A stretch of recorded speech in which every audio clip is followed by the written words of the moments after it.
Welcome to the deep dive, where we deep dive into your source material. Okay. Today we're tackling economics, Yeah. but not the way you might typically think of it. Right. You sent over Essentials of Economics in Context, and this textbook doesn't dive right into the usual dry stuff like supply and demand. Yeah. Instead, it starts with a chapter titled Economics and Well-Being. Yes. It's almost like the authors are saying, hey, there's more to economics than just numbers. Right off the bat, they hit you with global trends, Okay. presented in charts and graphs covering everything from life expectancy and happiness Wow. to things like CO2 emissions and internet use. So they're trying to broaden our view of what economics really means. Exactly. The textbook pushes us to think beyond just traditional economic indicators like GDP. It argues that if we're really talking about economic progress, we need to factor in things like environmental sustainability, Yeah. social equity, and personal well-being. I see where they're coming from. It's like saying a huge GDP is great and all that, but not if we're destroying the planet or making people miserable in the process. Exactly. The textbook even mentions that countries with more income equality often have higher levels of well-being, Yeah. even if their overall GDP might be lower. It makes you wonder What- what really matters most for your well-being and how does the economy impact that?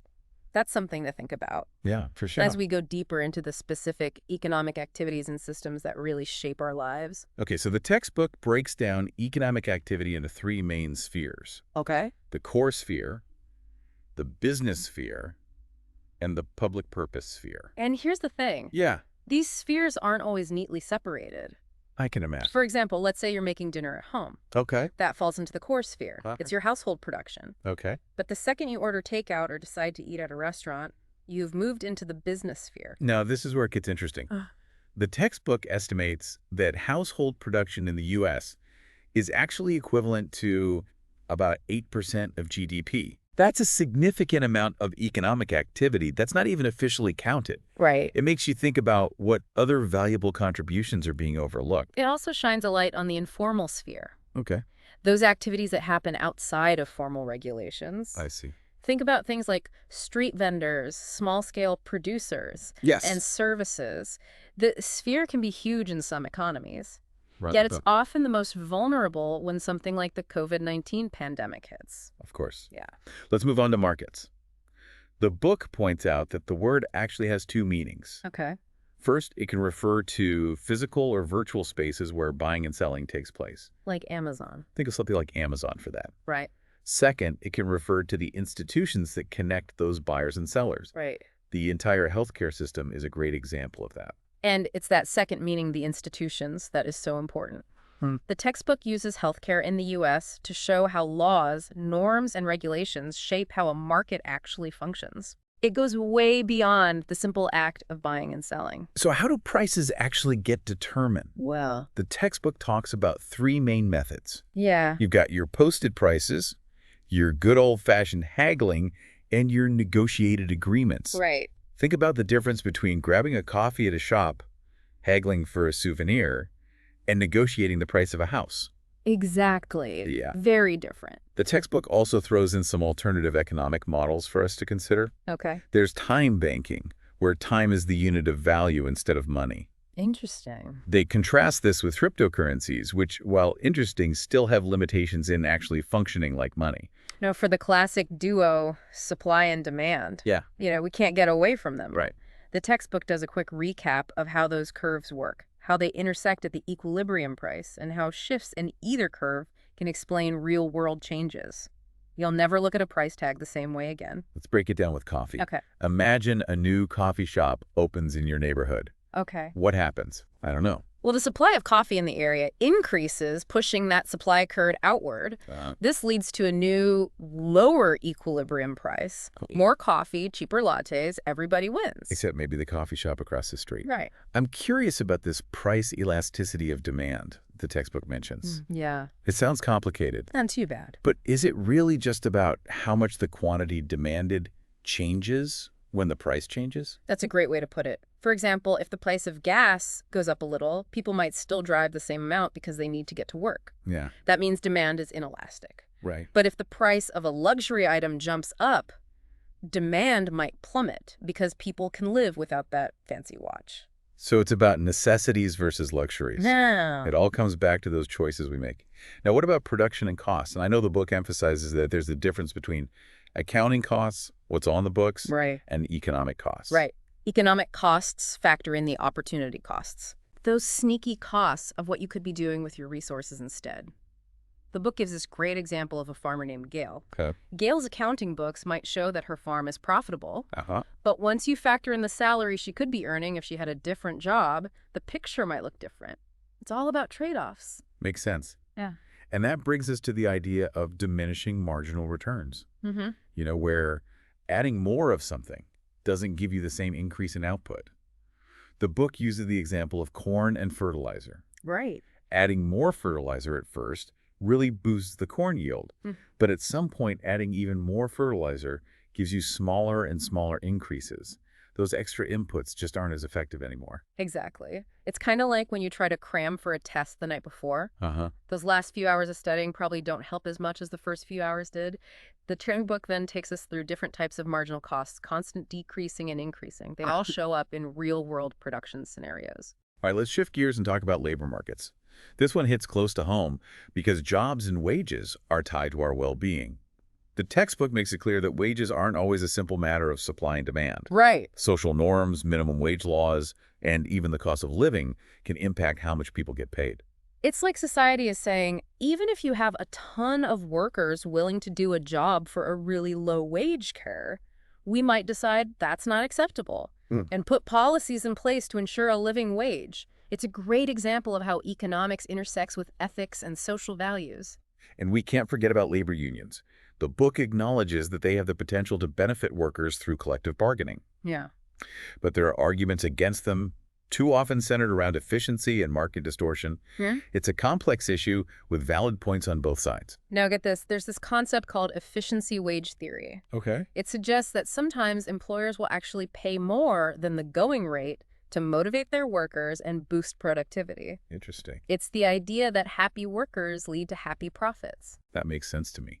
Now, the book also introduces this idea of dual labor markets, where we see a split between good jobs that come with benefits and security, Right. and a secondary sector that's known for low wages, limited benefits, and instability. This can be a big driver of economic inequality. The book dives into some eye-opening data comparing median earnings for men, women, and different racial groups in the U.S. Okay. It's a stark reminder that we still have a long way to go to achieve equal pay for equal work. Yeah. There are systemic factors at play here. The gender wage gap is a prime example, Of course. with a lot of complex contributing factors, including things like discrimination, occupational segregation, and societal expectations about caregiving roles. It's a reminder that economics is about more than just numbers. It's about people and their lives. Absolutely. Now, the book also points out some interesting trends in labor force participation. It seems that men's participation in the U.S. workforce has been declining for decades. Right. While women's participation peaked around the year 2000 and is now declining as well, there are a lot of factors driving these shifts. Things like changing social norms, the cost of childcare, and the rise of the gig economy. Ah, yes, the gig economy. The book explores the pros and cons of this increasingly popular way of working. Yeah. It ties it to worker well-being, job security, and the future of work itself. It's a double-edged sword with flexibility and autonomy on one side, but often a lack of benefit stability and legal protections on the other. I can see how that would be a tough trade-off. Now, the book also touches on the contentious issue of immigration and its impact on labor markets.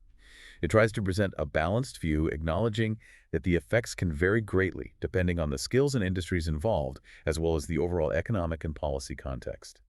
It's definitely not a simple equation. And to add another layer to this conversation about labor markets, the textbook introduces us to worker cooperatives. These are businesses that are owned and run by the workers themselves. It highlights their potential benefits for worker well-being, empowerment, and community engagement, offering an alternative to the traditional corporate model. It's like taking the power back and putting it in the hands of the people who are doing the work. I like that. Mm-hmm. Now, for a fact, that might surprise you. Okay. The book shows that Americans actually work far more hours per year than people in many other developed countries. This raises some important questions about work-life balance, Yeah. the potential for shorter work weeks, and what truly defines a good life. It makes you think, Yeah. are we working to live or living to work? It's a good reminder that economic progress should ultimately lead to a better quality of life, not just more stuff. Right. And that leads us to the next big area we'll be exploring, Yeah. macroeconomics and the bigger picture. All right, we're ready to zoom out and tackle things like GDP, unemployment, inflation, and those mysterious business cycles that seem to have a mind of their own. I'm ready for the macro roller coaster. We're going to delve into how these macroeconomic forces impact individual well-being and explore different economic theories from classical to Keynesian to see how they try to explain these complex systems.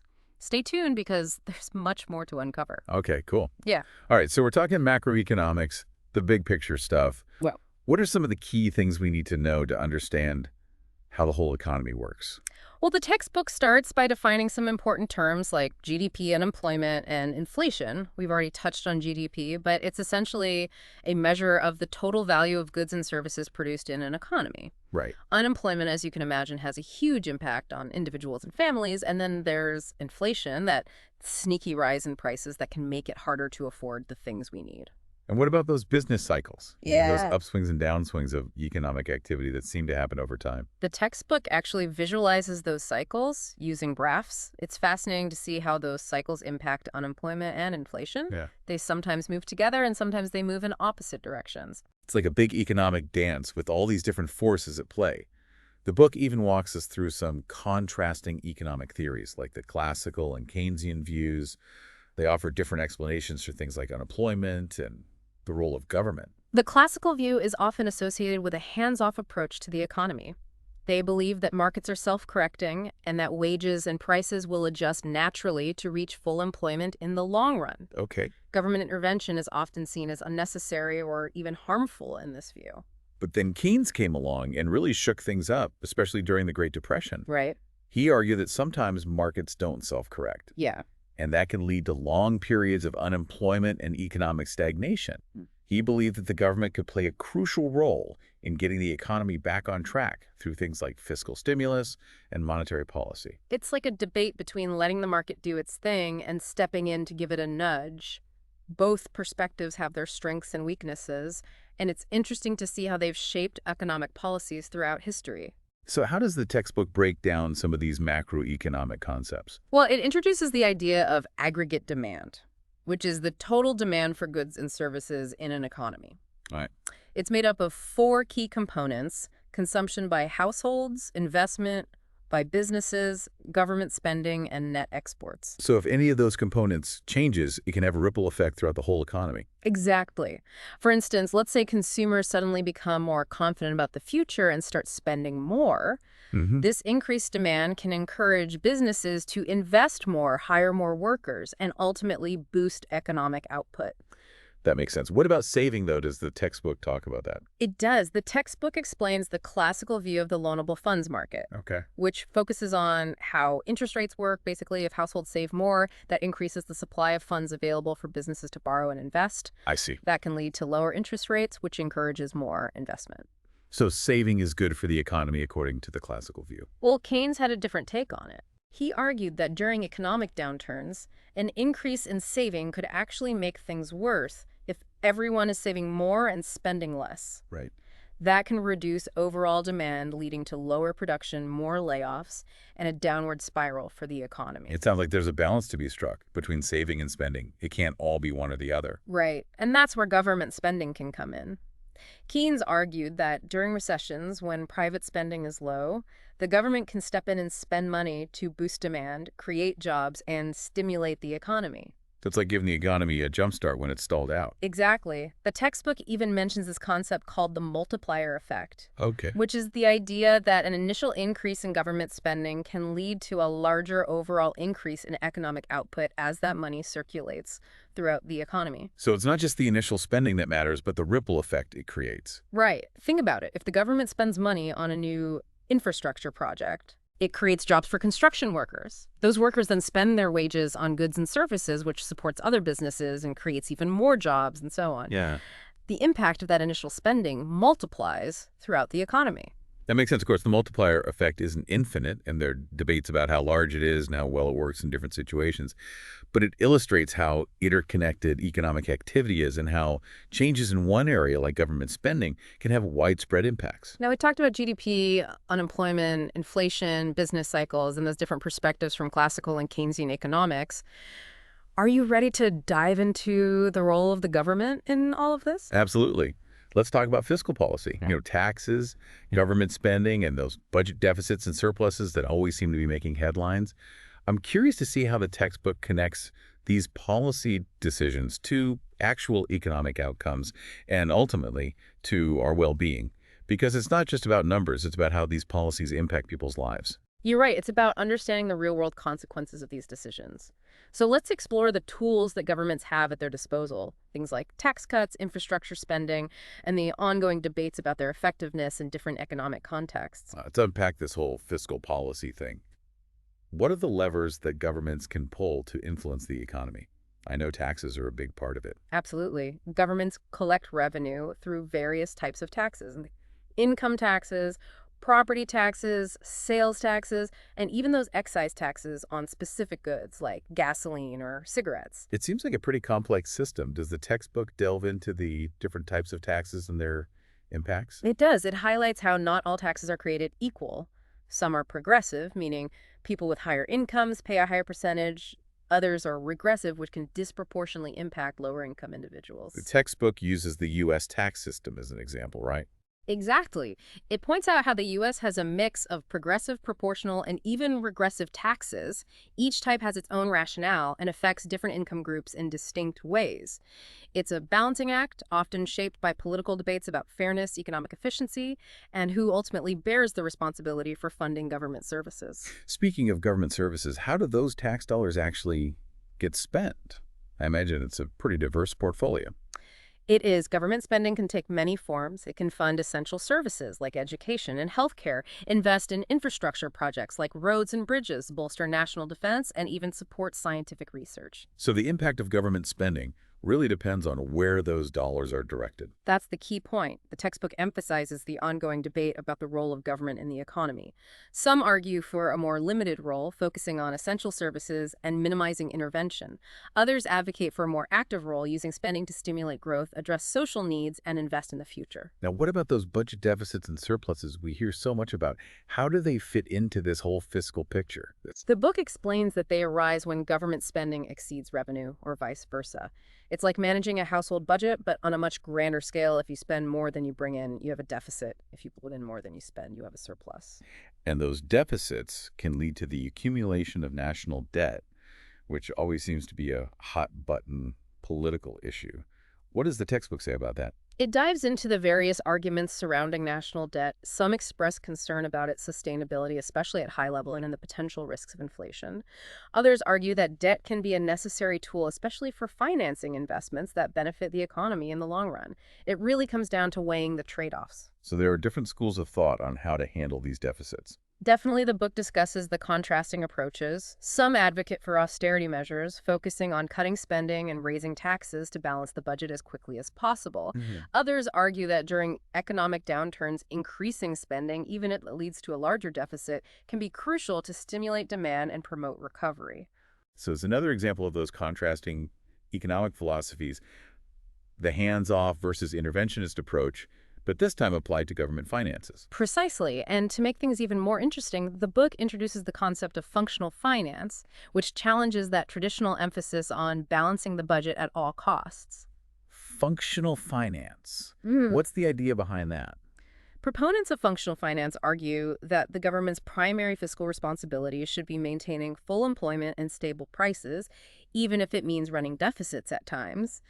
They suggest that a balanced budget shouldn't be the ultimate goal in itself. It's like saying the purpose of government finances is to serve the broader needs of the economy and society, not just adhere to a strict accounting principle. That's a good way to put it. The textbook goes on to illustrate these concepts with real-world examples. It examines debates surrounding the U.S. budget deficit, the national debt, and the potential consequences of different policy choices on economic growth, unemployment, and inflation. It really drives home the point that these macroeconomic decisions aren't just theoretical.